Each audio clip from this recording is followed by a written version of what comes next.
Eu gostaria de ler um texto com vocês da Palavra de Deus que se encontra na carta aos Filipenses, capítulo 3, versículo 13, a parte B do versículo. Esquecendo-me das coisas que ficaram para trás. O apóstolo Paulo disse que havia nesse texto algo que ele estava se esforçando para fazer. Eu imagino que Paulo tenha tentado corrigir os erros do passado e viu que isso era impossível fazer.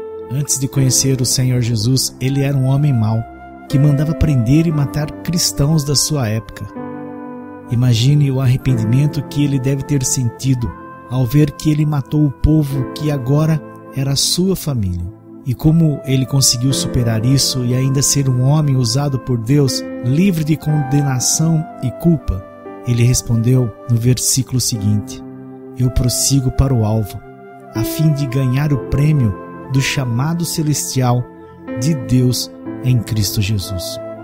Paulo decidiu que havia somente uma coisa a ser feita com o passado: entregá-lo para Deus. E só havia uma coisa a ser feita no seu dia a dia: viver para Deus, atendendo o chamado de pregar o Evangelho, amar ao próximo e ao Senhor acima de todas as coisas.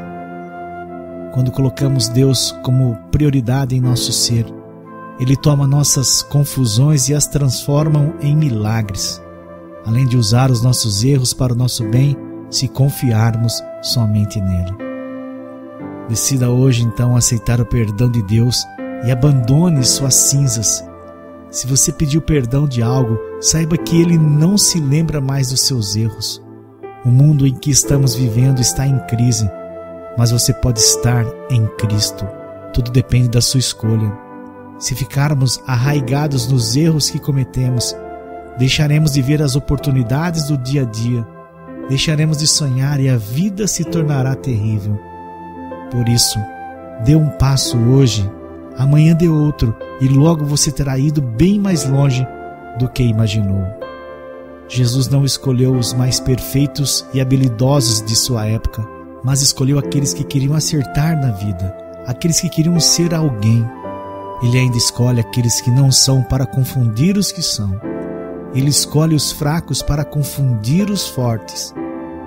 E Ele escolhe as coisas loucas deste mundo para confundir os sábios, conforme Paulo diz na primeira carta aos Coríntios, capítulo 1, versículos 27 e 28.